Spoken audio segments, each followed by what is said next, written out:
Saan ka na naman ba nanggaling? Talaga bang di ka na nahihiya sa ginagawa mo? Kampante kang iniwan ng anak kong bunso kay Harry? Anong klase kang ina? May pinuntahan lang naman ako saglit, Fredo. Hindi ko naman sila iniwan ng matagal. Magsisinungaling ka pa. Halos kalahating oras na ako nandito. May lalaki ka ba, ha? Sabihin mo! Aray, huwag mong pigain ang braso ko. Masakit. Talagang masasaktan ka. Inuubos mong pasensya kung hayop ka. Imbis na mag-alaga ka ng bata, iba-iba ang inuuna mo. Malandi kang haliparot ka. Teka, aray. Wala akong ginagawang masama. Hindi ako nanlalalaki. Nagpunta lang ako dun sa tindahan ni... Aray! Tama na! Tigilan mo na to! Bakit mo ba ako palagi nalang pinaparusahan dahil sa anak mo? Ano ba ang nagawa ko? Unang-una di ko naman anak yan. Dapat pa nga'y magpasalamat ka dahil inaako kong anak yan. Inaalagaan ko lang naman Aba talagang... Sige, sampalin mo ako. Sanay na sanay ka naman sa ginagawang pananakit sa akin, di ba? Ako lang kasi ang kaya mo. Bakit, Fredo? Bakit mo to ginagawa sa akin? Malas ka kasi! Malas? Baka nakakalimutan mo. Minsan naging maginhawa ang buhay mo nang dahil sa akin. Ako nag-iisang tagapagmana ng mga monte. Pero anong ginawa mo? Ibinenta mo ang bahay na naman ako sa mga namayapa kong magulang. Lahat, pati alahas, sasakyan, ipinatalo mo sa sugal. At talagang isinusumbat mo sa akin ang bagay na yan? Pwes dati pa yon. Ngayon wala ka ng pakinabang. Ako ang walang pakinabang? Ikaw ang sumira ng buhay natin, Fredo. Maski konti hindi mo man lang ba pinagsisisihan yon? Di ka ba nang hinayang? Tumigil ka na, ha? Konti na lang ang pasensya ko. Huwag mo akong sagaran at baka... Teka, di ba't ang sabi ko lang naman ay bantayan mo lang ang bunso at huwag kang maglalabas ng bahay? Yun lang naman ang gusto ko, Minda. Yun lang.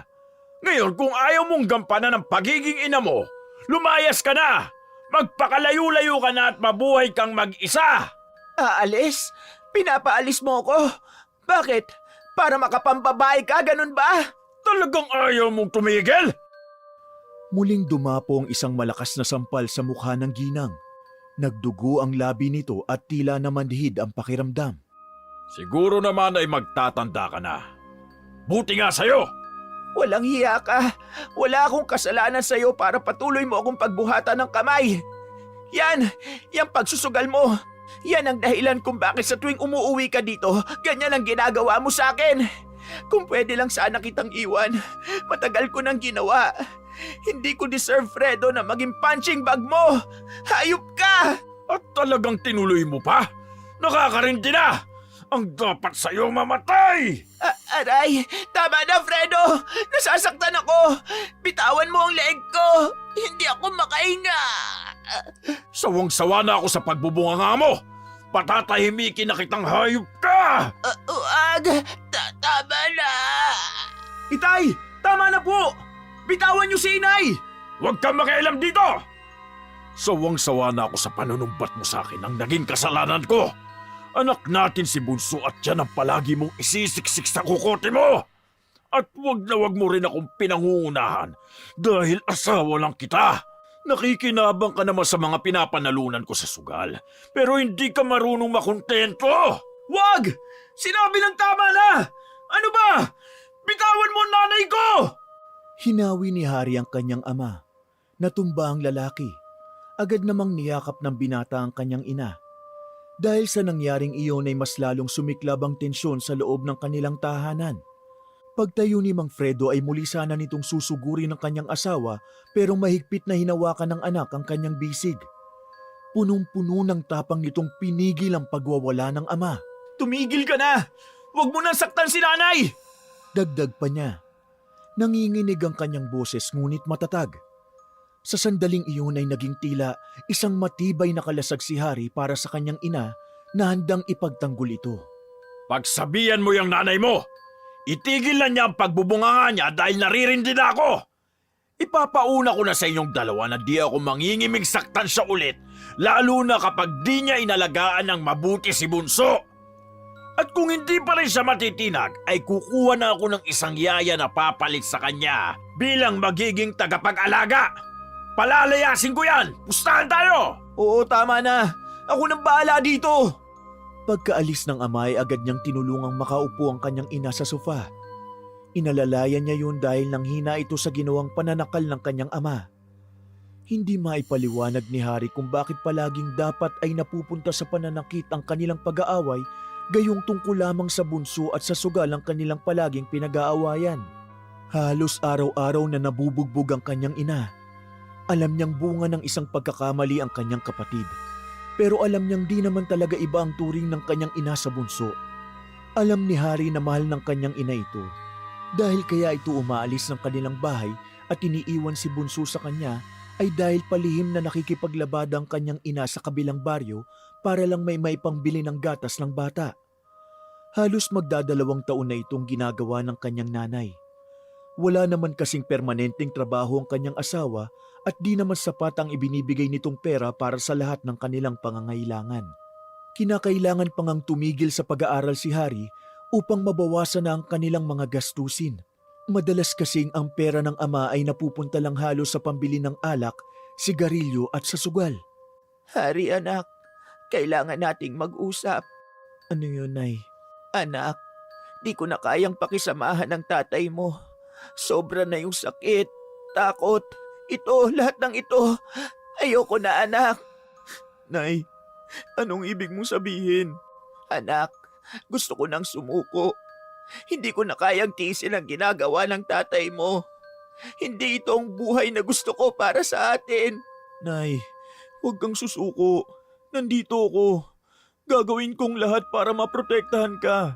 Hari, alam kong ginagawa mong lahat para sa akin.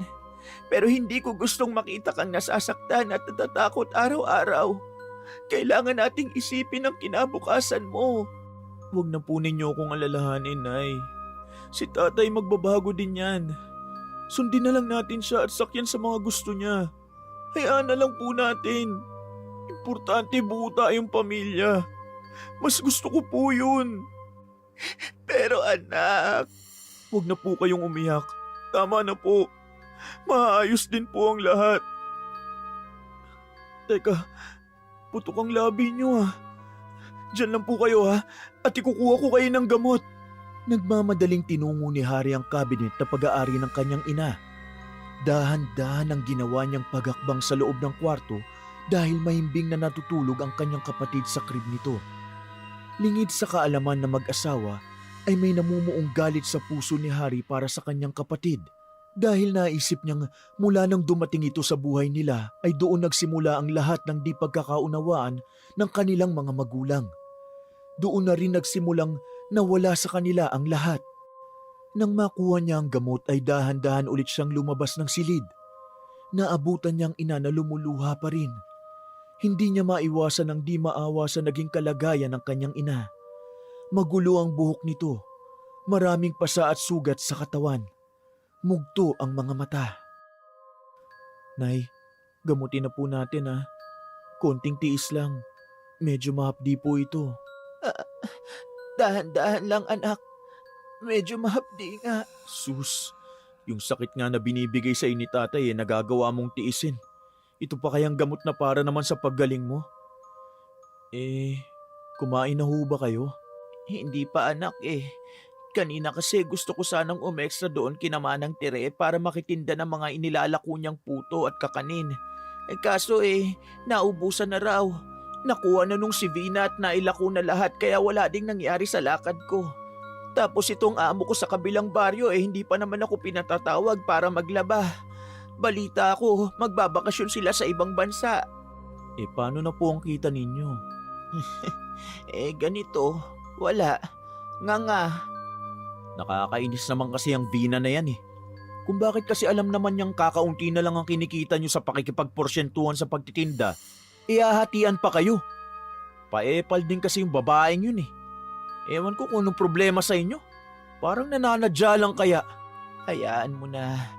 Bahala na ang ating Panginoon sa akin.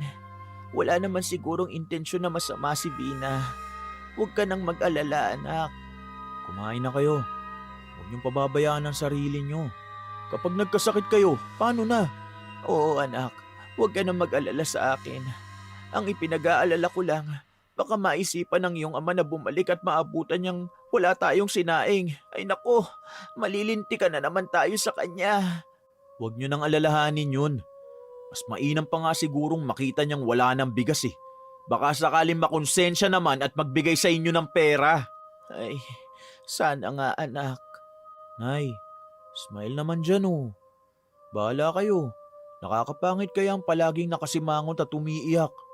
Ang ganda-ganda niyo eh. Lalo kapag nakasmile kayo. Biglang napangiti ang kanyang ina sa ginawa niyang pagbibiro dito.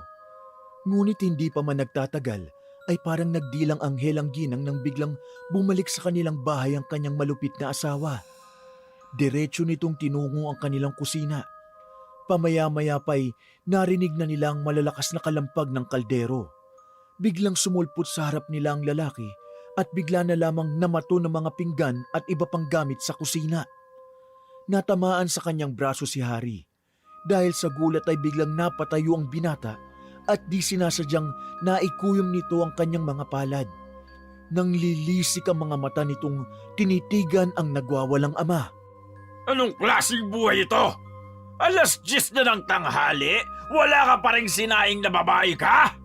Naubos na kasi ang ipon ko sa kabibili ng gatas ng anak mo. Wala na akong maipambili ng gatas. Eh di dapat ay ginawan mo ng paraan, tanga! Ginawan ko naman ang paraan. Maaga pa nga lang ay nagpunta na ako sa tindahan ni na Aling Berta para mangutang. Maski 1 kilong bigas lang. Pero ayaw naman nila akong pautangin dahil sobrang maaga pa raw. Malas daw yun sa negosyo nila. Eh, leche ka! Bakit yan lang ba ang tindahan? Ang hirap sa'yo, puro kang awa eh. Kung ginagawan mo sana ng paraan, eh di kumakain na ako ngayon. Ayos ka lang ba, inay? Napatayo si Minda at pinulot ang mga nagkalat na kaldero at sinenyasan ng anak na noon ay madilim na ang anyo. Pinipigilan nito ang matinding galit na kanyang nararamdaman para sa kanyang ama. Aba talagang, ano ba yung ginagawa mo, Minda?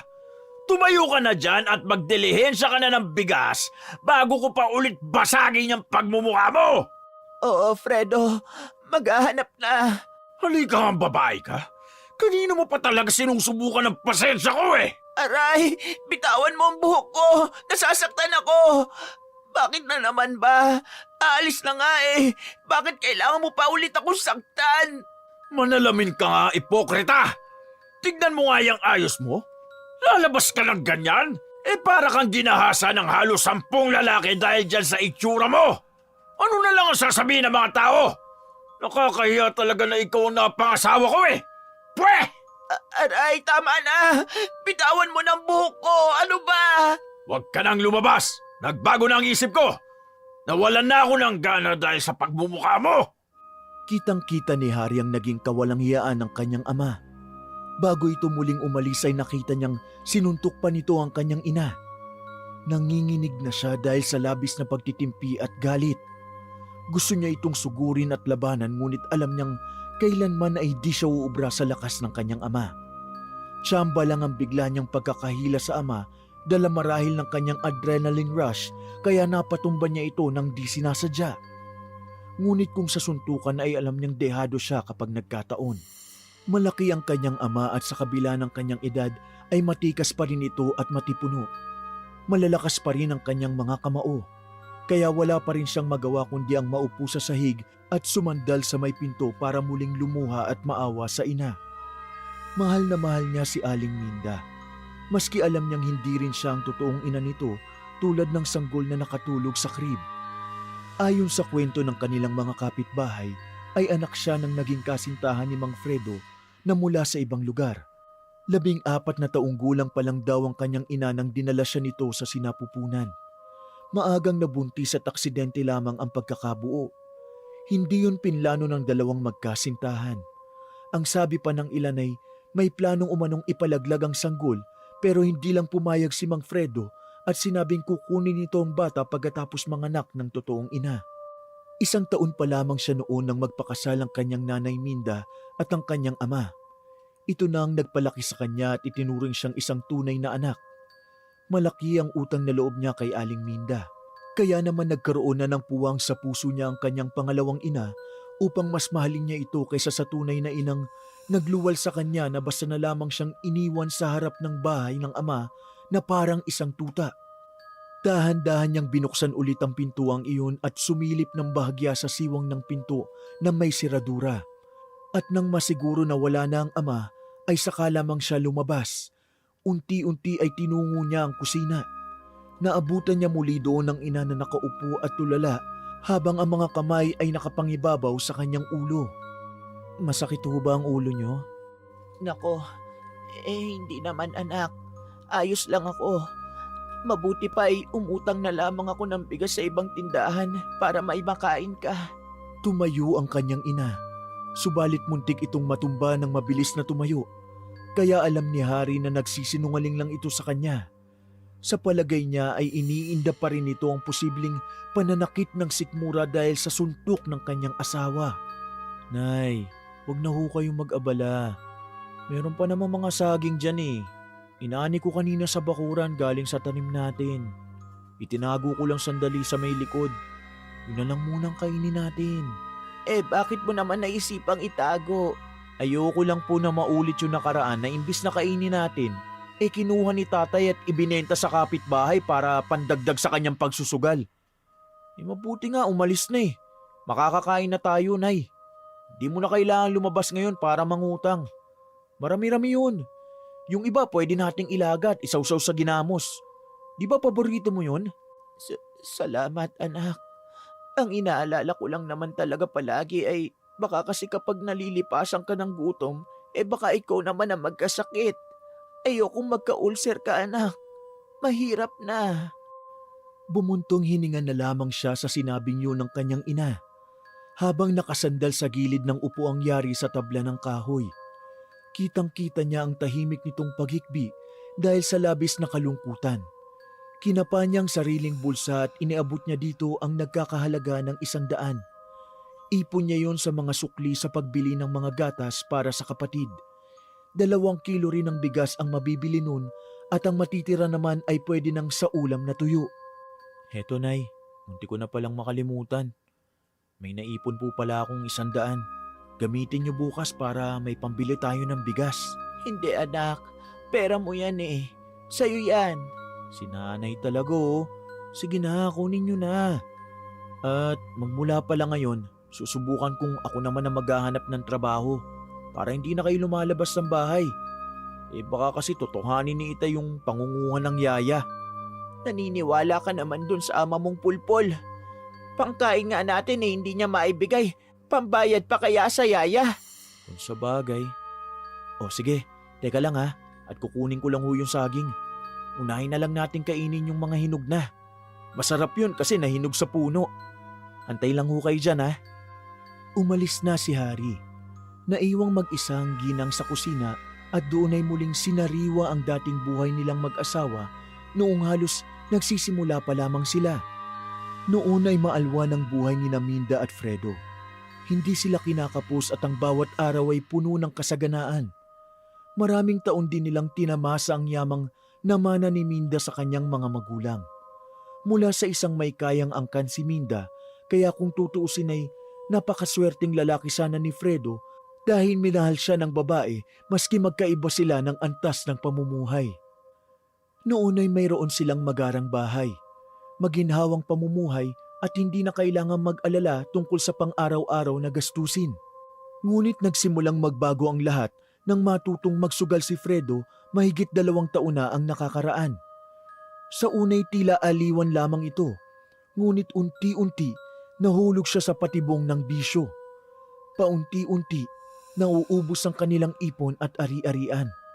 Ang mga dating palamuti sa kanilang tahanan, ang kanilang kotse at maging ang kanilang mga alahas, lahat ng ito'y unti-unting nawala na isang lao na ipagbili upang tustusan ang pagsusugal ni Fredo. Dumating ang araw na ang dating marangyang pamumuhay ay naging isang mapait na alaala na lamang. Ang kanilang malawak na lupain, ang magandang bahay at ang kanilang mga negosyo, lahat ng ito'y naglaho. Ang tanging naiwan sa kanila ay ang dating bahay ng kanilang katulong, Isang maliit na bahay na ngayon ay nagsilbing kanilang tahanan.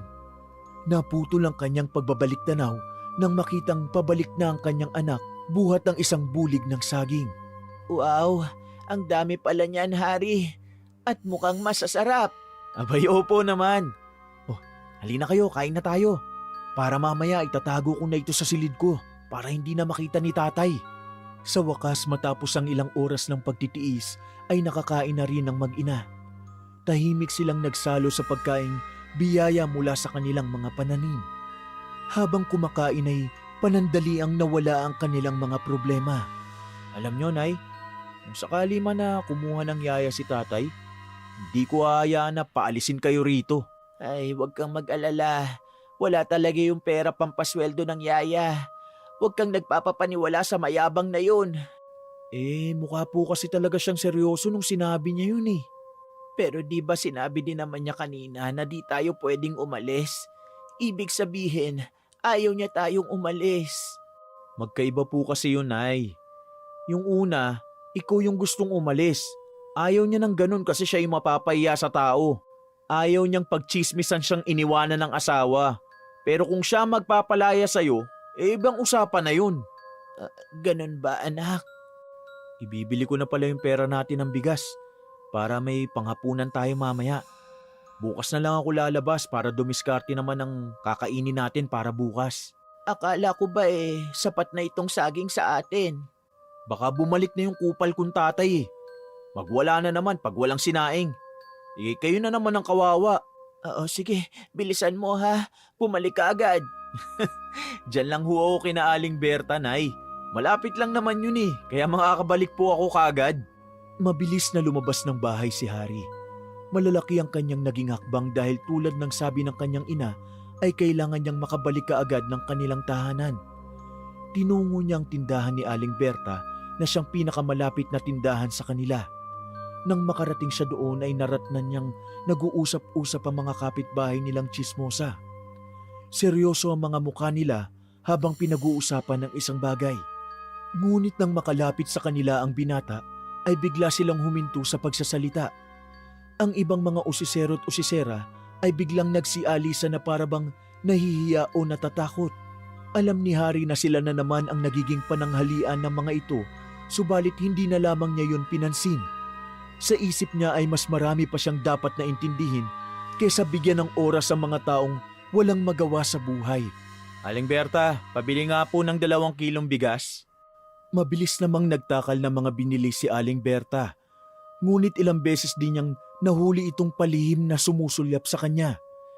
Tila may gustong sabihin ngunit nag-aatubili.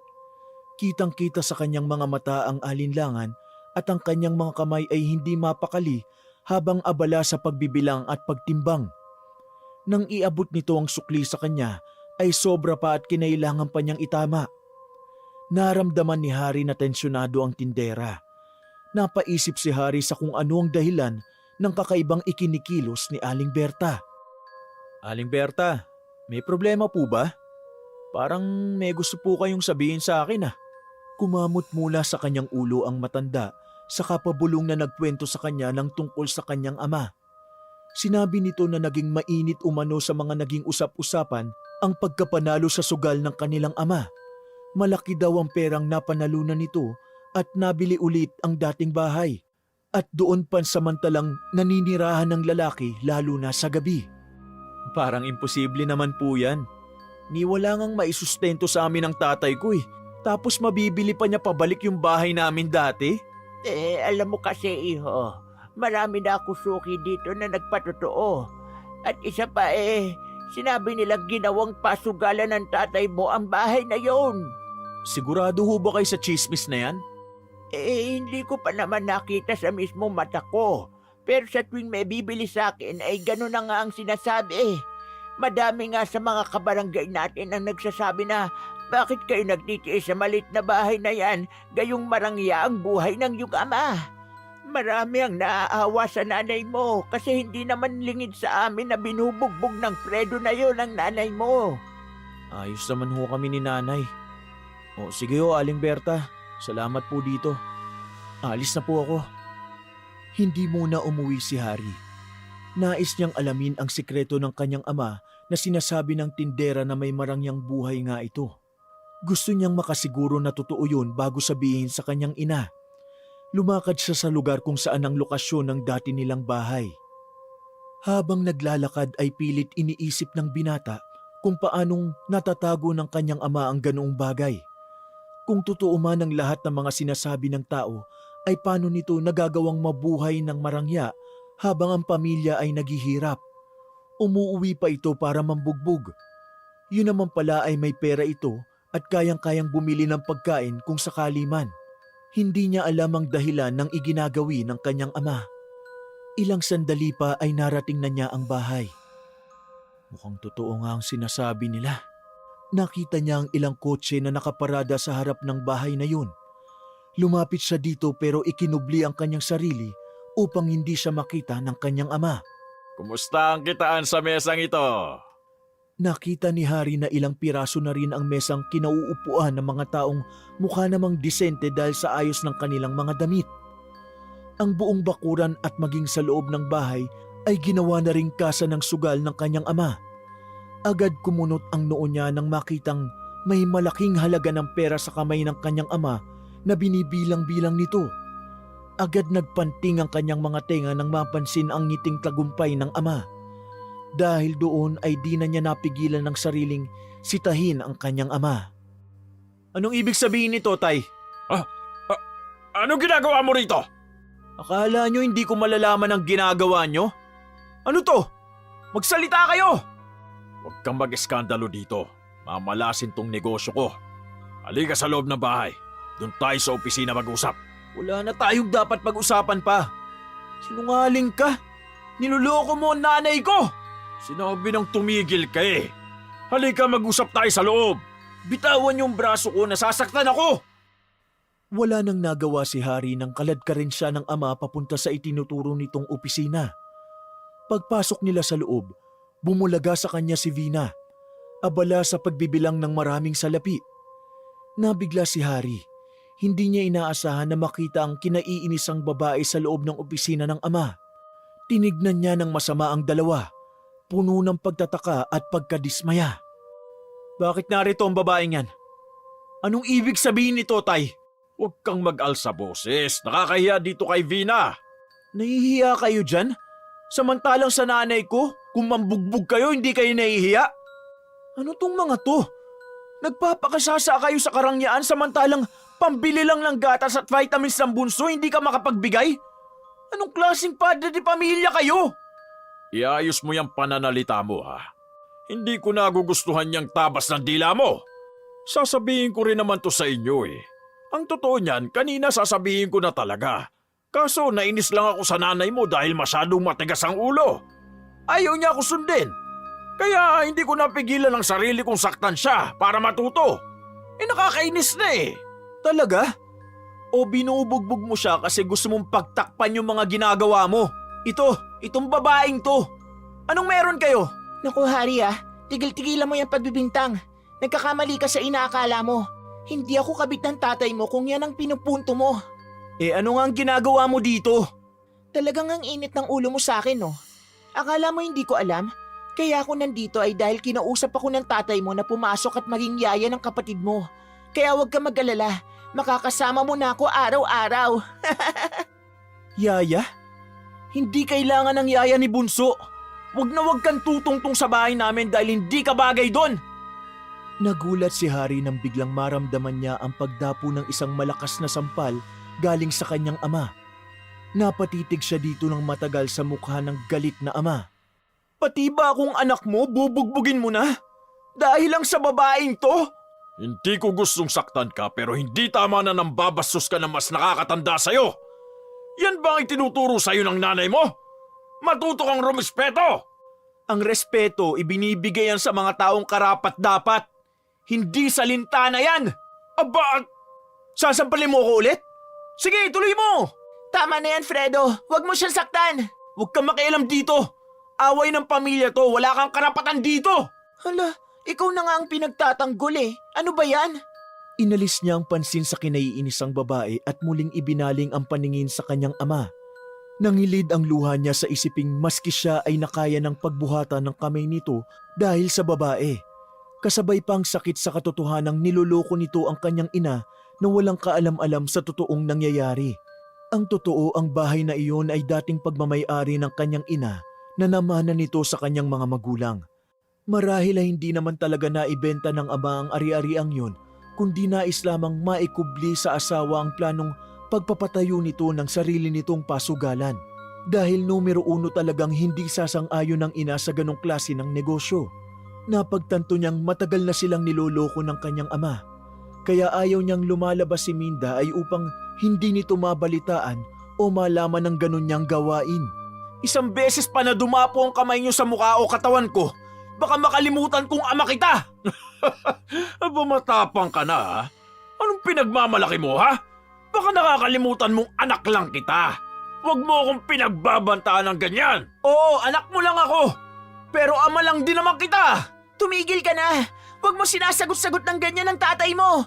Masama yan, iho! Tumahimik ka! Wala akong pakialam sa komento mo! Yan bang hindi mo masasaktan? Bastos! Alamin mo ang lugar mo ha, bago ka magmalaki sa akin! Pero hanggat nasa poder kita, matuto kang rumespeto sa ayaw at sa gusto mo! Kung naging mabuting ama at asawa ka lang din naman sana, edi wala ka sanang bastos na anak! Kailangan tumalaman ni inay. Dadaling ko siya dito sa bahay niya. Sandali, mag-usap muna tayo anak. Baka pwedeng ako na lang ang magsabi nito sa nanay mo. Gagawin ko kung anong gusto ko. Mabilis ang naging mga hakbang ng binata pauwi sa kanyang ina. Habang nasa daan ay hindi maipaliwanag ni Hari kung saan niya hinugot ang lakas ng loob para sagot-sagutin ang kanyang ama. Naisip din niya maya-maya na baka dahil sa presensya ni Vina ay kaya siya nagkaganon. Mabigat talaga ang loob niya sa babaeng yun at mas lalo pa siyang nainis dahil pakiramdam niya ay pinagtataksila ni Mang Fredo ang kanyang asawa nang dahil lamang sa babaeng yun.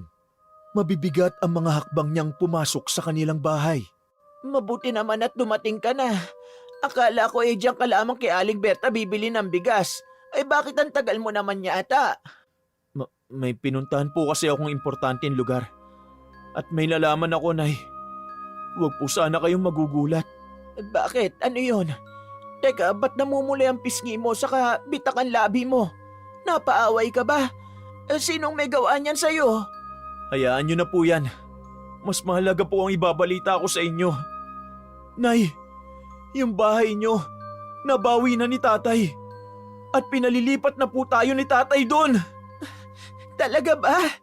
Paano nangyari yun? Nanalo daw po ulit sa sugal. Kaya yun, naibalik sa kanya yung bahay ninyo.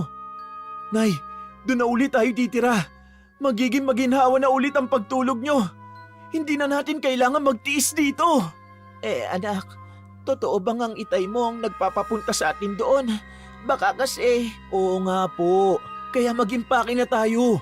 Lilipat na tayo sa dati nating bahay. Samantala, habang masayang nag-iimpake at nag-aayos ng mga gamit ang mag-iina, hindi naman mapakali si Vina sa malaking bahay. Panay ang parinig nito kay Mang Fredo na dapat hiwalayan na nito ang asawa niyang si Aling Minda. Matagal na niyang sinusulsulan ng lalaki pero hindi pa rin ito magawang hiwalayan ng kanyang asawa. Madalas pa nga ay naiirita pa ang lalaki kay Vina. Paano yan? Natitiyak kong pupunta na rito si Minda. Bakit kasi ayaw mo pang i-dispatch ang babaeng yun? Tumigil ka. Pwede ba tigilan mo ako sa kagaganyan mo?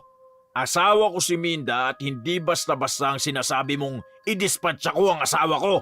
Naririnig mo ba ang sinasabi mo, Vina? Kung papupuntahin mo dito ang babaeng yun, ano pang magiging silbi ko dito? Ano, pang display lang sa mga kliyente mo? Ano ba kasi ang akala mo? Hindi ba't ikaw ang lumapit sa akin para maging yaya ng anak ko? Alam mo ang dahilan ko. Kaya huwag kang kupal pag ako ang kausap mo. Ikaw ang mag-iingat sa mga ikinikilos mo, Vina. Umayos ka kapag narito na si Minda. Alamin mo kung saan ang lugar mo. Huwag niyo akong bibigyan ng sakit ng ulo dahil kung hindi... Tigilan mo ang kababanta sa akin. Hindi yan uubra sa pagkababae ko. Ikaw at sila ang mag-ingat sa akin kaya wag na wag mo akong gagalitin. Tumahimik ka! Magpasalamat ka na lang at tinanggap kita sa pamamahay ko. O edi salamat. Tumahimik na ang babae at lumabas na ng opisina ni Fredo. Hinarap nito ang mga naglalaro ng sugal at doon itinuon ang pansin hanggang sa dumating na nga ang mag-iina. Masama ang loob niya na maski ano ang gawin niya ay hindi pa rin niya talaga mapasunod ang kanyang amo sa kanyang mga plano. Gusto niyang hiwalayan na ng tuluyan ni Fredo ang asawa nito dahil noon pa man ay matagal na niyang gusto ang lalaki. Ilang sandali nga ay nakita na niyang papasok na ng tarangkahan ng babaeng labis niyang kinamumuhian. Narito na tayo, inay. Bakit parang ang ingay? Marami ang tao? Negosyo po ng itayan, inay. Mabuti nang nandito tayo para hindi na po tayo mahirapan sa bahay. Anong ginawa nila dito sa bahay ko? Bakit ganito? Bakit ginawa nilang pasugalan? Fredo, ano to? Huwag mong lakasan ang boses mo. Mapapahamak tayo pag nagkagulo dito. Mga bigating tao yung mga yan. At hindi basta-basta kaya umayos ka. Saka, baka nakakalimutan mo, Minda. Mag-asawa tayo. Kaya kung ano ang pagmamay-ari mo, ay akin din. Magandang tanghali, Minda. Vina, anong ginagawa mo dito? Yan pa sana ang isa kong sasabihin sa'yo. Mula ngayon ay kasama na natin sa bahay na ito si Vina. Siya ang kinuha kong yaya ng bunso ko. Hindi ako makakapayag. Bakit hindi mo ito agad sinabi sa akin? Dinala mo pa ako rito, Hari. Kung ayaw mo, edi wag mo. Ganun kasimple. Bakit ba ginagawa mo ito sa akin? Hindi ka naman ganyan dati. Lahat ng tao nagbabago, Minda. Wag mo nang pagtakhan kung ganito na ako sa'yo ngayon. Saka, wala ka namang ipagmamalaki sa akin eh. Lalo't hindi mo naman ako nabigyan ng anak. Isa kang inutil na asawa. Tay, sumusobra na po kayo ah. Hindi man siya nagkaroon ng anak, naging mabuting asawa naman siya sa inyo at nanay sa amin. Kaya wag niyo naman siyang pagsalitaan ng ganyan. Pumasok na kayo sa loob. Iusin niyo ang mga gamit niyo sa dati niyong silid. Magpasalamat na lang kayo at naibalik na sa atin tong bahay. Sa susunod naman ay ang ating negosyo o mga sasakyan at alahas ang ibabalik ko sa iyo, Minda. Kaya manahimik ka na lang. Magbulag-bulagan ka sa mga makikita mo sa bahay na ito. Nagkakaintindihan ba tayo? Sige na! Mabilis na binitbit ni Minda ang kanilang mga gamit at diretsyong tinungo ang kanilang silid. Gayon din naman ang ginawa ni Hari. Sumunod ito sa kanyang ina habang bitbit ang 2 taong gulang na kapatid. Nay, umalis na ho tayo dito. Okay na po sa akin na maghiwalay na kayo ni Itay. Hindi pwede, anak. Dati, gusto ko na talagang makipaghiwalay sa tatay mo. Kaso ngayon ay hindi na. Hindi na lamang dahil sa ayaw kong lumaki kayong walang buong pamilya, kundi dahil ayaw kong magpakasasa ang ibang tao sa pag-aari ko. Ang bahay na ito ay akin at magiging iyo kapag wala na ako. Hindi ko hahayaan na ang Vina na yon ang magre-reyna-reynahan sa bahay na ito. Alam niyo po? Hindi naman ako manhid para hindi ko mahalata na may kakaibang ugnayan ng tatay mo at ang babaeng yun, anak. Hari. Tama na po. Huwag niyo nang iyakan ng lalaking yun. Ang mabuti pa mag-isip tayo ng paraan kung paano mapapalayas ang babaeng yun dito sa bahay. Oo, anak. Gagawa ako ng paraan para mapalayas ang Vina na yan. Hindi ko gusto na palagi ko siyang nakikita sa harapan ko. Kinagabihan sa una nilang gabi sa dating bahay ay nanibago pa si Minda. Pagkatapos ng isang mahabang araw ng pag-aayos ng kanilang mga gamit, sa wakas ay nahiga na sila upang makapagpahinga. Katabi nito ang bunso sa pagtulog. Habang tahimik na natutulog ang lahat, si Minda naman ay hindi mapakali. Parang may kakaibang pakiramdam na bumabalot sa kanya.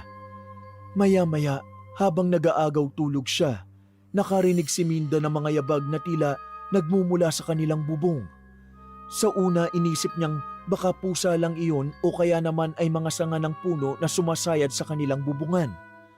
Ngunit habang tumatagal, parang nagiging mas malinaw ang mga yabag at tila naglalakad talaga ang isang nilalang sa itaas ng kanilang bahay. Sinubukan niyang baliwalain ito at muling ipinikit ang kanyang mga mata. Ngunit bigla niyang naamoy ang isang mabahong amoy na parang nabubulok na laman. Bumangon si Minda mula sa kanyang pagkakahiga at hinanap ang pinagmumula ng amoy. Nilibot niya ang kanilang silid ngunit wala siyang makita. Pakiramdam niya ay may kakaibang presensya sa paligid. Isang presensya na hindi niya maipaliwanag. Habang palapit na ang madaling araw, mas lalo pang lumakas ang kanyang kaba. Parang nararamdaman niyang may nagmamasid sa kanila. Bumalik siya sa kanyang higaan ngunit hindi siya nakatulog ng mahimbing. Sa bawat galaw at tunog, gising na gising ang kanyang diwa. Nagbabantay sa anumang kakaibang mangyayari. Nang sumapit ang umaga, kinausap niya si Mang Fredo tungkol sa kanyang naramdaman. Sinabi niya ang tungkol sa mga yabag sa bubong at ang mabahong amoy na tila nagpaparamdam na isang aswang. Nagpapatawa ka ba, Minda? Anong aswang ang sinasabi mo? At bakit naman nila tayo aaswangin? Abay malay ko, kung sino-sino kasing taong pinapapasok mo sa bahay natin eh. Kaya lapitin na ng mga demonyo. Ang aga-aga, Minda. Baka pwedeng manahimik ka muna. Magandang umaga sa mga mababait kong amo. Heto ng pagkain nyo, sinigang na baboy. Yan. Talaga namang buenas ang araw kapag may masarap na pagkain. Salamat dito, Vina, ha? Mabuti ka pa't marami kang alam na lutuin. Di tulad ng asawa ko. Humigop ito ng sabaw na tila walang pakialam sa sinabi niya tungkol sa kanyang asawa. Nakita ni Minda na sobrang magana nga ang kanyang asawa sa inihandang pagkain ni Vina. Bakit bang sasarap ng niluluto mong ulam? Ano bang sekreto mo at nang maipaturo ko rin kay Minda? Nako, akin lang ang sikretong yan. Hindi ko pwedeng sabihin kasi gusto ko ako ang palaging magluluto sa'yo. Sa inyo pala. Dahil sa mga narinig ay nawalan na siya ng ganang kumain. Hindi niya maintindihan ng kanyang asawa kung paano nga ba nito nasabing masarap ang pagkaing inihain sa kanya. Mukhang ang durug-durug ang karne. Marahil ay na-overcook kaya alam niyang hindi naman siguro ganun kasarap. Tumayo siya at tinalikuran ang asawa.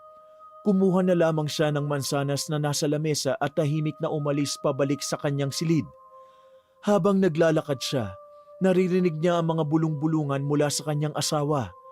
Naroon na naman ang pangiinsulto, mga salitang tila punyal na tumatagos sa kanyang puso. Sinabi ng kanyang asawa na hindi siya marunong magluto at mas higit pa na mahusay si Vina kesa sa kanya. Pagdating sa kanyang silid, naupo siya sa gilid ng kama hawak ang mansanas. Tila nababalot siya ng lungkot at paghihinayang. Pakiramdam niya ay unti-unting nawawala ang kanyang halaga sa mata ng kanyang asawa. Nakakaramdam siya ng pag-iisa at kawalan ng lakas. Habang kumagat siya sa mansanas, naglakbay ang kanyang isip ng mga panahong kung kailan puno ng saya at pagmamahal ang kanilang tahanan. Ngunit ngayon tila ba unti-unti nang nagbabago ang lahat. Ang mga salita at parinig ng kanyang asawa ay parang mga batong pilit siyang hinihila pababa.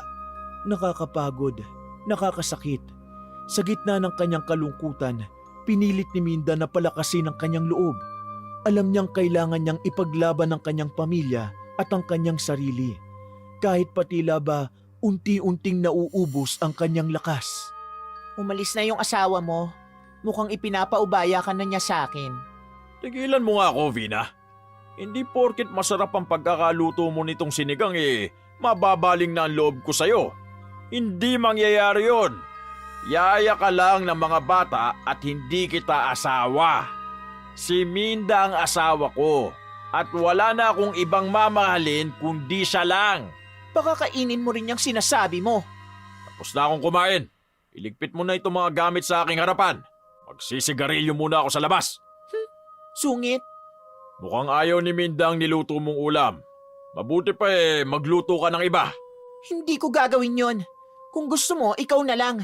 Si Hari at Bunso lang ang aking iintindihin. Bahala ka. Pagsapit ng gabi, muling naramdaman ni Aling Minda ang kakaibang pakiramdam. Parang may nagmamatsyag sa kanyang mga kilos. Isang presensya na hindi niya alam kung saan nanggagaling. Habang nakahiga, pinilit niyang ipikit ang kanyang mga mata. Ngunit hindi mapakali ang kanyang katawan. Pakiramdam niya ay napakaalinsangan ng kanyang silid kahit pa malamig ang hangin mula sa labas. Tila ba may Bigat na nakadagan sa kanyang dibdib. Isang bigat na nagpapahirap sa kanyang paghinga. Sa bawat paggalaw niya sa kanyang higaan, nararamdaman niya ang malamig na hangin na dumadaan sa kanyang balat. Ngunit hindi ito nakakapawi ng alinsangan. Napapabuntong hininga siya at paulit-ulit na sinasabi sa sarili na baka pagod lamang siya o kaya ay epekto ng stress sa mga nangyayari sa kanilang pamilya. O baka naman pagkayamot lamang niya sa mga taong kahit malalim na ang gabi ay naroon pa rin sa kanilang bakuran at nagsusugal pa. Ngunit habang tumatagal, mas lalo pang lumalakas ang kanyang kutob. Parang may mga matang nagmamasid sa kanya mula sa dilim. Mga matang hindi niya makita ngunit damang-dama niya ang presensya. Nais niyang bumangon at silipin ang paligid. Ngunit parang may pumipigil sa kanya. Sa bawat tunog na naririnig niya, tumitindi ang kanyang kaba. Ang mga yabag na narinig niya noong nakaraang gabi ay parang muling bumabalik. Nagpaparamdam sa kanya ng panganib. Bahagya pa siyang nagulat nang biglang bumukas ang pinto ng kanyang silid. Nay, ba't gising ka pa? Hindi ako makatulog, anak eh. Hanggang ngayon po ba ay namamahay pa rin kayo? Hindi naman sa ganon. Kaya lang anak, naniniwala ka ba sa aswang? Aswang po? Hindi po, Nay. Ang alam ko kwentong bayan lamang ang mga aswang at kwentong ipinananakot sa mga Pilipino nung panahon ng digmaan upang hindi maggala sa gabi. Paano kung sabihin kong totoo sila? Maniniwala ka ba? Kung kayo magsasabi, siguro maniniwala ako. Bakit po ba? Totoo po ba talaga sila? Oo. At may nararamdaman akong aswang dito sa bahay. Totoo naman pong may aswang dito eh. Si Vina, inaaswang si Itay. Hindi ganun ang ibig kong sabihin. Kagabi ba, wala kang narinig na anumang ingay katulad nung naglalakad sa bubong? Wala naman po. Talaga? Pero ang lakas-lakas nun. Magkalapit lang ang ating silid kaya imposibleng hindi mo narinig. Baka tulog na ako. Maaga kasi akong nakatulog kagabi. Nandito ulit siya. Nagmamasid sa akin. Sa atin, Hari. Kaya kailangan nating maging mapagmatsyag. Hindi tayo pwedeng magpakampante sa bahay natin ngayon. May nararamdaman akong masamang puwersa at malakas siya. Nakakatakot. Si Inay naman, nananakot ka lang eh. Paano pa ako makakatulog nito? Yung walis na palagi kong inilalagay sa pinto natin noon, nadala mo ba? Di ba at sinabi kong dalhin mo? Naku, iniwan ko na po dun sa maliit na bahay. Kasi naman, Nay, pudpud na yung walis na yun. Hindi na po siya bagay na gamitin nyo pa dito sa bahay. Ano ka ba naman? Hindi yun basta-basta walis, anak. Alam mo bang ibinigay pa sa akin yun ng aking lolo? Pangontra yon sa mga masasamang elemento, aswang at barang. Dapat ay palagi yung nakabantay sa aking pinto upang hindi nila ako magambala. Hayaan po ninyo at kukunin ko po bukas. Si Bunso po ba nakatulog na? Hindi ko alam. Kinuha na siya ni Vina kanina pa at sinabing doon na daw matulog ang kapatid mo at babantayan niya.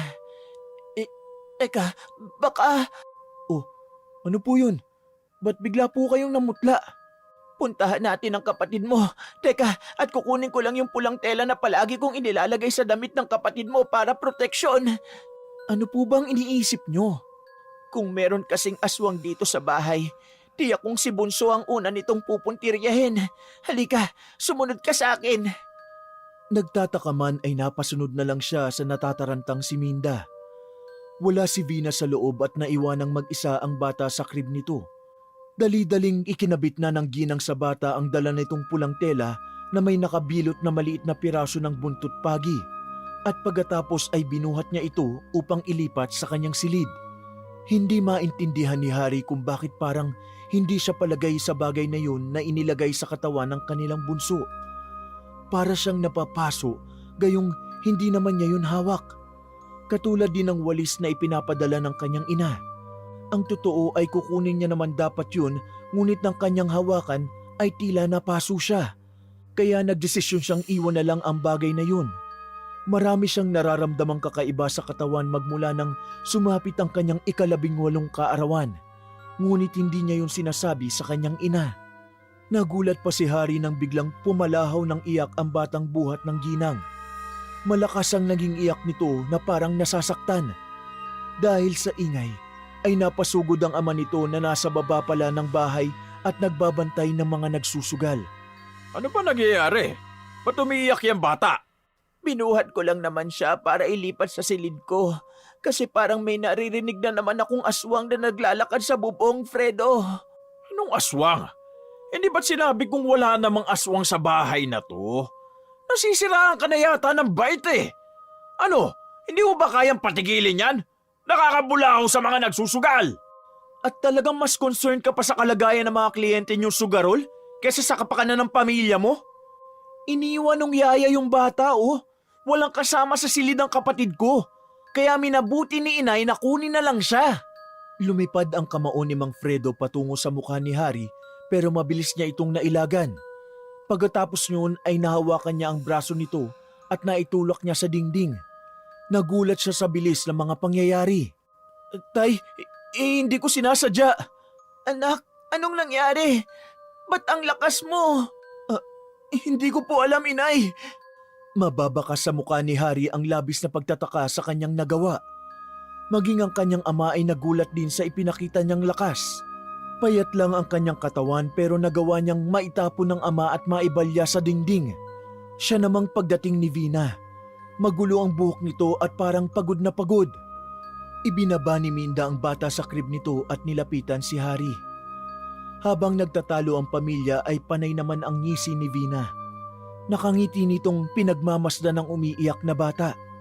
Ngunit biglang napawi ang ngiting yun nang mapansin ang pulang tela na nakasabit sa damit ng alaga. Pina, patahanin mo na nga yung alaga mo. Sobra nang nakakarindi ang pag-iyak niyan. Baka nasaktan lang tong bata. Tingnan mo, may pulang tela na ikinabit ang asawa mo. Baka natusok ng perdible kaya nagiiyak. Nakita mo na? Talagang pabaya kang ina. Tinanggal ni Mang Fredo ang bagay na yun sa damit ng anak. Tila naman naging isang himala ang biglang pagtahan nito at muling nakatulog na parang walang nangyari. Ngayon tumigil na si Bunso. Ipaghain mo ulit ako ng natitirang pagkain ko kanina. Nagutom ako sa stress sa inyo. Umalis na si Mang Fredo at iniwan ang tatlo sa loob ng silid kasama ng bunso. Nakataas ang kilay ni Vina habang tinititigan ang magkayakap na mag-ina.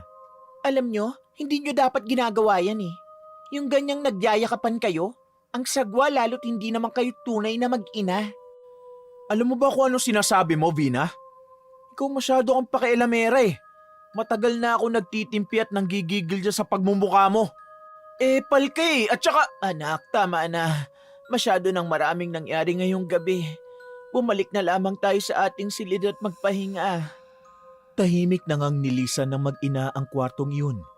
Samantalang labis na inis naman ang naramdaman ni Vina ng mga oras na yun. Gustong-gusto niyang hatakin ang buhok ni Minda sabay ingudngod sa sahig. Alam niyang kayang-kaya niya yung gawin kundi lamang siya palaging binabalaan ni Mang Fredo. Di na bale. Desidido na talaga ako ngayon na gagawin kong lahat para mabawi ka, Fredo. Ilang araw na lang ng panggagayuma ay babalik ka na sa akin. Hindi mo na ako ipagtutulakan palayo. Isinusumpa ko yan. Pagkatapos niyon ay lumabas na siya ng silid at tumungo sa isang lihim na silid na maging si Minda ay hindi alam ang tungkol sa sikretong basement ng kanilang bahay. Aksidente lamang yung natagpuan ni Vina at nakita niyang isa yung magandang lugar para maisagawa ang kanyang mga nakasanayan nang walang nakikialam at nakakakita. Hinawakan nito ang isang malaking kwadro ng larawan at may pinindot doon ang babae. Agad bumukas ang sikretong silid. Nang makapasok na ang babae ay muling nanumbalik sa dati nitong anyo ang kwadradong larawan. Naglakad siya pababa sa isang makitid na hagdan at sa dulo noon ay may isang maluwag pang silid na punong-puno ng mga gamit. Parang mga tinambak na mahahalagang kagamitan sa bahay na yun. Sa ilang segundo pa lamang nito na pananatili doon ay biglang nagbago siya ng anyo.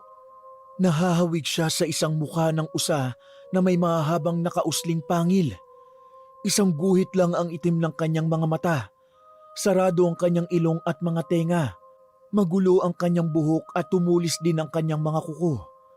Agad nitong winakwak at nilantakan ang laman loob ng taong umutang sa kanya ng puhunan sa pagsusugal, ngunit natalo. Dahil wala nang naibayad ay buhay nito ang siningil ni Vina. Ganon siya kalupit sa mga nagiging kliyente niya. Ayos lang naman sa kanya na di magbayad ang mga ito dahil nabubusog siya sa sariwang karne at nagagamit pa niya ang karneng yon sa panggagayuma sa nag-iisa at pinakamamahal niyang lalaki na si Mang Fredo. Samantala ay pigil naman sa paghinga si Aling Minda habang tahimik siyang nakatago sa likod ng mga nakatambak na gamit malapit sa may hagdan.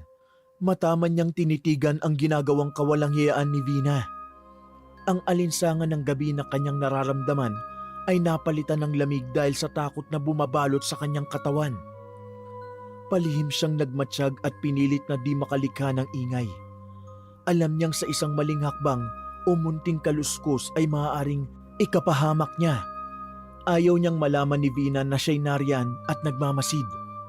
Ang kaba sa kanyang dibdib ay lalong tumitindi. Ngunit kailangan niyang magpakatatag. Kailangang hindi siya mabisto.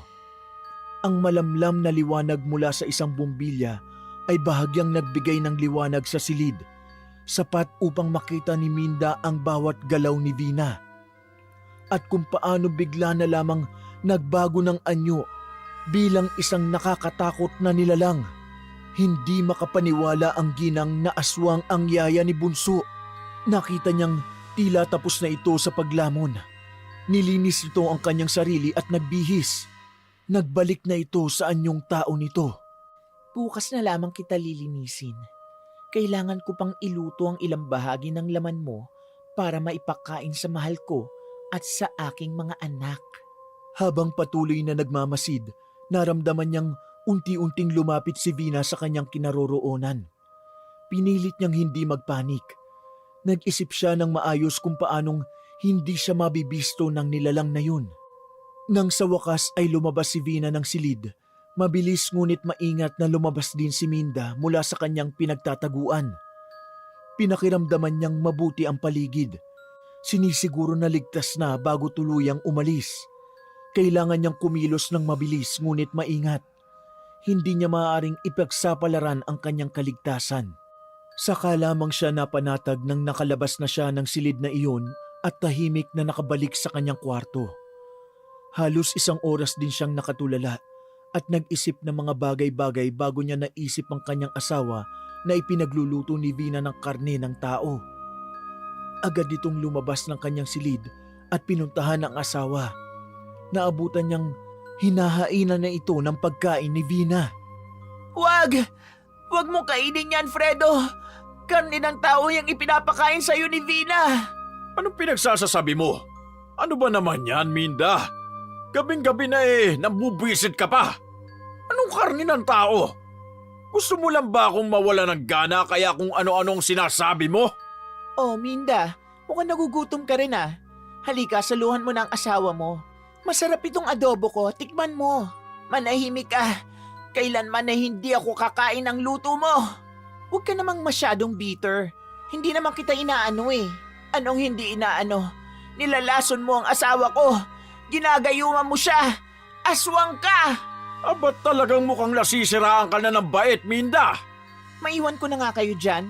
Ang gulo nyo. Mabuti pa, ibigay ko na muna itong gata sa alaga ko.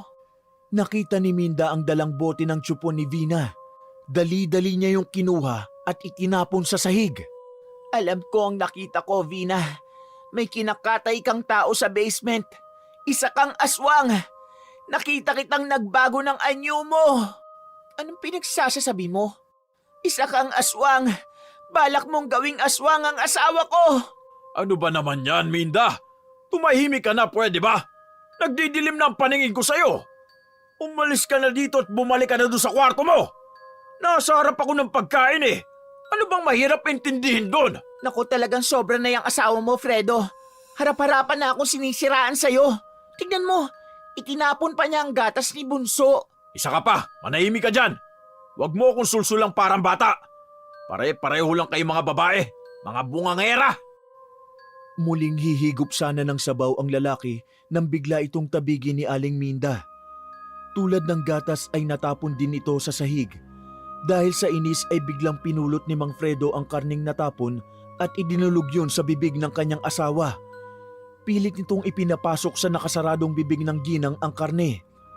Halos maluha-luha naman si Aling Minda nang maramdaman ng init nun kasabay ang pandidiri na alam niyang mula yun sa nilutong laman ng tao. Buti nga sa'yo, siguro naman ay magtatanda ka na sa pangingialam mo. Nang bitawan siya ni Mang Fredo, ay hindi pa rin nagpatinag ang ginang at muling ipinilit ang natuklasan sa asawa.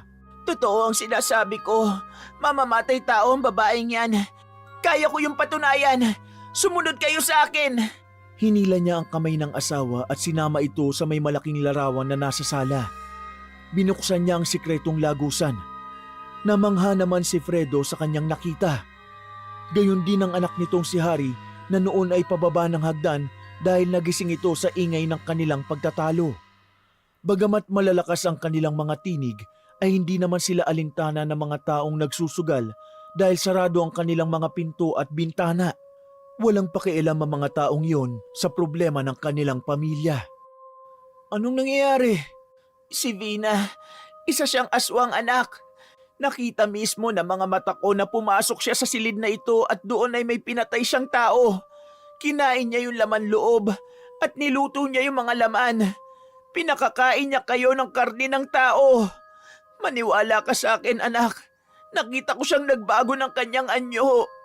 Nay, sigurado ho ba kayo sa sinasabi ninyo? Kapag napatunayan kong gumagawa ka lang ng kwento, tinitiyak ko sa iyong ikukulong kitang mag-isa sa basement na yan. Habang pababa sila ng basement, ay natatawa naman si Vina habang paakyat sa kwarto ng kanyang alaga. Kawawang Minda. Wala siyang kaalam-alam na nakita kong lumabas siya ng pintuan ng basement, kaya naman naitago ko na ang mga natirang karne bago pa sila pumunta ron. Nalinis ko na ang mga dumi doon. Mapapahiya siya. Siguradong lagot siya dahil kanina lang napainom ko na ng gayuma ang asawa niya.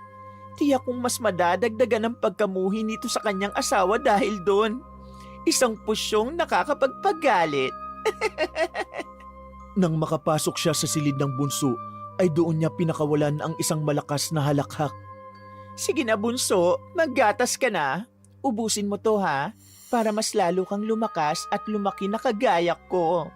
Samantala sa loob ng basement ay nagpupuyos naman sa galit ang lalaki nang makita nilang puno lamang ng mga lumang kagamitan ang kwartong iyon. Walang patay, walang dugo at mas lalong walang palatandaan na nagkaroon ng aswang sa lugar na iyon. Tay, nakikiusap ako. Huwag niyong ikulong si inay dito sa basement. Tigilan mo nga ako, Hari. Huwag kang makialam dito. Mabuti na yan para magtanda ang inay mo. O baka naman gusto mo siyang samahan sa loob. Talagang sasamahan ko ang inay sa loob. Buksan niyo ang pinto. Talagang sinusubukan mo ko, ha? Katulad ng ninanais niyang mangyari, sinamahan niya ang ina sa loob ng basement. Umiiyak ang kanyang ina at unti-unting nadudurog ang puso niya sa naging kalagayan nito. Totoo ang sinasabi ko, Hari. Aswang ang yaya ni Bunso. Kung may mangyari sa aking masama, anak, ipangako mo sa akin na aalis kayo dito at magpapakalayo-layo ng kapatid mo. Hindi kayo ligtas dito. May aswang sa bahay na ito. Ano po bang pinagsasasabi niyo? Walang mangyayaring masama sa inyo, Nay. Hindi kayo masasaktan dahil hindi ko kayo pababayaan. Hindi mo ko naiintindihan, anak. Isang aswang ang kalaban natin at hindi pangkaraniwang tao lang. Mababa ka sa mukha ng ina ang labis na nadaramang takot. Kaya naisip niyang pakalmahin ito sa pamamagitan ng pagyakap niya sa likuran nito. Muling bumukas ang pinto ng basement at iniluwa nito ang nakangising mukha ni Vina. Nakakaawa ka naman, Minda. Tingnan mo, mugtong-mugto na yung mga mata mo. Alam mo, huwag kang gagawa ng kwentong hindi mo naman mapapatunayan. Yan tuloy, ikinulong ka dito. Hindi ka na mahal ng asawa mo. Huwag ka na magtanga-tangahan. Sa panahon ngayon, hindi na uso ang mga martir. Tingnan mo, grabe na yung pagpapahirap sa'yo, di ba? Bibigyan kita ng pagkakataon, Minda. Umalis ka na sa bahay na ito. Bibigyan kita ng pera. Sapat na pera yon para makapagbagong buhay ka sa malayo. Ano, gusto mo? Anong sinasabi mo? Hindi ko iiwan ang mag-aama ko. Huwag kang tanga, Minda. Huwag mong pinagsasalita ng ganyan ang nanay ko! Huwag mo akong pagtaasan ng boses, Hari. Hindi mo kilala kung sinong kausap mo. At sino ka ba kasi sa inaakala mo? Isa ka lang yaya sa bahay na to! Tinitigan siya ng babae. Kitang-kita ni Hari ang pagbabago ng mga mata nito. Napayuko ang binata. Alam niya ang ibig sabihin nun, pero ayaw niyang tanggapin. Nang pumasok kasi siya sa kanyang silid nang nagtalo silang mag-ama, ay nakita niya mismo sa salamin ang pagbabago ng kanyang mata. Nagkaroon yun ng isang guhit na tulad ng usa o ng tigre o pusa. Katulad yon ng mga mata ni Vina. Lumabas ka sa silid na ito, halimaw ka! Masasabi mo pa rin kaya yan kapag nalaman mo kung sino ko? Wala akong pakialam kung sino ka. Talaga ba? Paano kung gawin ko sa iyo ang bagay na ito? Anong gagawin mo? Mabilis na binitbit ni Vina ang binata at kanyang ibinalibag. Tumilapon ito sa lamesa at walang habas na pinagsasampal ng babae. Hindi nagdalawang isip pa si Aling Minda nang makita niya ang isang lumang vase sa kanyang tabi at kinuha niya yon at hinampas sa ulo ni Vina. Tuluyan siyang napahiga habang hawak ang ulong dumugo. Ngunit sa kabila nun, nakangisi pa rin ang babaeng animoy ng aasar. Dinilaan pa nito ang palad na inagusa ng kanyang dugo. Tumakbo na kayo, inay! Iligtas niyo ang kapatid ko! Nagawa pa ni Hari na mahawakan sa mga paa si Vina upang hindi makalapit sa kanya. Pero malakas ang babae at nagawa nitong hawakan sa mga kamay si Hari habang ipinakita rito ang tunay nitong anyo. Nakakatakot lalo na sa malapitan. Umaalingasaw din ang mabahong amoy na nanggagaling sa katawan nito. Ang amoy ng tila nabubulok na patay. Hindi kita iiwan dito, anak. Nagpapatawa ka ba? Hindi mo anak yan. Wala kang anak dahil inutil ka. Matagal ka nang ginagawang tanga ng asawa mo. Oo, alam ko. Pero tinatanggap ko siya ng paulit-ulit maski ilang beses siyang magkamali kasi mahal ko siya. Ang hina talaga ng kukote mo. Hindi yun ang tinutukoy ko. Anong kaguluhan dyan sa loob? Minda, buksan niyo ang pinto! Nandiyan ba si Vina? Naririto ako! Binitawan nito si Hari at mabilis na tinungo ang pinto. Nang makita niya si Mang Fredo ay nagkunwari itong nasasaktan at agad niyang ipinakita ang kanyang sugat. Pinagtulungan nila ako. Gusto nila akong patayin, Fredo. Huwag kang maniniwala sa sinungaling na yan. Kami ang gusto niyang patayin kanina. Aswang yan, Fredo. Maniwala ka. Pumasok ka na sa silid ni Bunso. Sige na, baka gising na yon. Tumalima naman ang yaya. Naiwan ang lalaki sa harap ng pinto. Nakatingin lang ito sa kanyang mag-ina at pagkatapos ay iniwan na din pagkatapos ng ilang segundo. Kailangan makaisip tayo ng paraan kung paano natin matatalo ang aswang. Wala akong alam na paraan, anak. Mga pangontra lang ang alam ko. Pero subukan natin ang asin. Alam ko ay takot sa asin ng mga aswang. Sigurado ho ba kayo dyan, Nay? Hindi. Pasensya ka na, anak. Hindi ko talaga alam. Wala po ba kayong napansin kanina kay Itay? Ang alin? Hindi siya nagalit sa'yo. Tapos kitang-kita ko ang pag-aalala niya sa akin at sa pagtingin niya sa'yo. Baka nawala na yung bisa ng gayuman ni Vina. Alam kong ginagayuman niya ang tatay mo at inaakit niya ito. Pero dahil di ito tumatalab, ay ibang gayumang ipinapakain niya. Yun ang dahilan kung bakit palaging galit ang tatay mo sa akin. Gusto ni Vina na ako na ang kusang lumayo sa tatay mo para masolo niya si Fredo. Nay, muntik na po natin makalimutan si Bunso. Baka mapahamak siya sa aswang na yun. Humingi tayo ng tulong sa mga tao sa labas. Tumayo si Hari at madali silang naglakad. Ngunit nadismaya sila nang makitang wala ng tao. Isang malaking espasyo na lamang yun na may mga nakakalat na mesa at upuan, mga baraha at iba pang gamit sa sugal. Si Bunso, inay. Baka kainin niya si Bunso. Hindi niya sasaktan ng kapatid mo. At bakit? Nakasama na niya magdamag ang bata. Pero hindi naman niya sinaktan, di ba? May hinala akong siya ang tunay na ina ni Bunso. Imposible. Hindi po totoo yan. Hindi mo ba napansin na malaki ang pagkakahawig ni Vina sa kapatid mo? Ang mga mata nila at hugis ng mukha. Gayon din ang mga labi ni Bunso ay nakahulma sa mukha ng babaeng yon. Alam kong yun ang tinutukoy ni Vina na ginawang panloloko sa akin ng iyong itay. Huwag naman sana. Dahil kung hindi ko mapapatawad ang itay. Hindi ko matatanggap yun! Natigilan silang mag-ina nang marinig ang malakas na tinig ni Vina mula sa itaas ng hagdan. Umalis ka na sa bahay na ito, Minda. Hanggang sa napipigilan ko pang sarili ko na paslangin ka. Lahat gagawin ko para muli kong mabawi sa si Fredo. Ang kapal din naman talaga ng mukha mo, no? Hindi ka gusto ng tatay ko. Ikaw ang lumayas dito. Aswang ka! Isa kang salot! Halimaw! Manahimik ka! Isa kang suwail na anak! Tumahimik ka, Vina! Ngayon pa lang ay lumayas ka na sa pamamahay na ito. Hindi kita kailangan dito! Anong sinabi mo? Matapos kitang bigyan ng 2 anak, palalayasin mo na lang ako ng basta-basta? Hindi, Fredo. Una kang naging akin, kaya hindi mangyayari ang gusto mo. Ako ang piliin mo ngayon para mabuo ng pamilya natin. Anong mabuo? Anong sinasabi mo? Anak kita. Ako ang iyong tunay na ina, Harry. Hindi! Hindi kita matatanggap! Nag-iisa lang ang nanay ko at yun ay si Inay Minda! Siya lang ang kikilalanin ko! Wala akong pakialam, Harry, kung hindi mo ako kikilalaning ina. Nagawa nga kitang itapo noon eh. Bakit naman hindi ngayon? Walang mahalaga sa akin kundi ang iyong ama. Siya lang! Tumakas na kayo! Ako na ang bahala dito! Walang aalis! Dumagundong ang malakas na boses ni Vina. Galit na galit ito. Biglang nagbago ang kanyang anyo at sa harap ng 3 ay pinakita nito ang kanyang totoong pagkatao. Agad nitong sinugod si Mang Fredo at sinakal. Kakaibang bilis at lakas ang ipinakita ng aswang.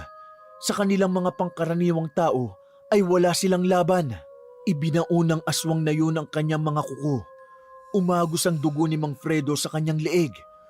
Biglang nandilim ang paningin ni Harry at sa isang iglap ang maamo niyang muka ay nabalutan ng balahibo. Ang kanyang muka ay nag-anyong parang isang mabangis na usa. Ang kanyang mga mata ay namumula at tinubuan siya ng matatalas na ngipin at kuko. Wala siyang pinagkaiba sa aswang na nananakit sa kanyang ama. Mabilis niyang sinugod ang babaeng aswang. Ibinalibag niya ito gamit lamang ang kanyang nag-iisang kamay. Nagulat ang lahat. Walang nakaimik sa mga nangyayari. Nilapitan ni Aling Minda ang kanyang asawa. Pinunit nito ang suot na damit at siyang pinantakip sa nasugatang leeg ni Mang Fredo. Nagwawala ang bagong aswang. Muli nitong sinugod si Vina at gamit ang matatalas niyang kuko ay nagawa niyang hiwain ng mabilis ang dibdib nito pababa sa kanyang sikmura. Agad na bumulwak ang dugo ng aswang hanggang sa unti-unti na nga itong napaluhod sa sahig at tuluyan ng nawala ng buhay. Bumalik ito sa anyo ng pagiging tao. Saka lamang sila kapwa na himasmasan nang marinig ang malakas na iyak ni Bunso sa kwarto nito. Nagbalik na sa pagiging tao si Harry. Labis itong nagulat sa kanyang nagawa. Napatay niya si Vina. Itay, Inay, ayoko pong makulong. Agad siyang nilapitan ni Aling Minda at niyakap. Halata ang malakas na panginginig ng binata habang yakap ang kanyang kinikilalang ina.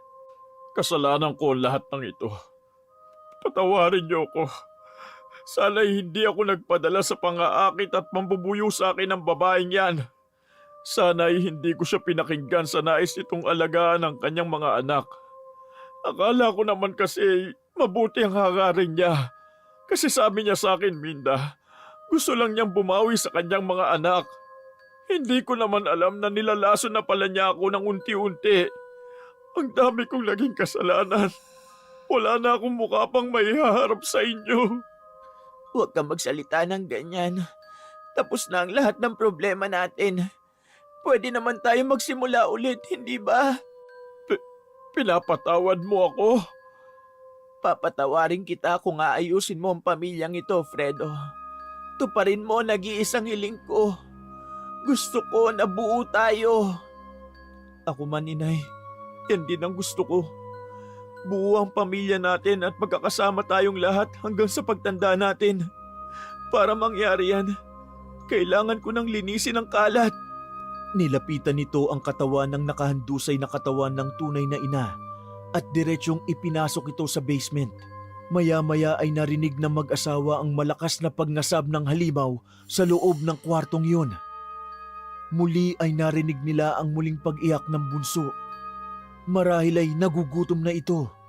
Ako na ang bahala sa anak natin, Fredo. Aalagaan ko siya at palalakihin tulad ng kanyang kuya Hari. Binitawan na nito si Mang Fredo at tinungo ang silid ng bunsong anak. Sa pagkakataong iyon ay sinundan naman ng tingin ng lalaki ang kanyang asawa. At sa kanyang isip ay pinangako niya sa sariling anuman ang maging pagkukulang ni Minda, siya na lamang ang magpupuno at kailanman ay hinding-hindi na siya hahanapan ng magiging yaya ng kanyang bunso. Wakas,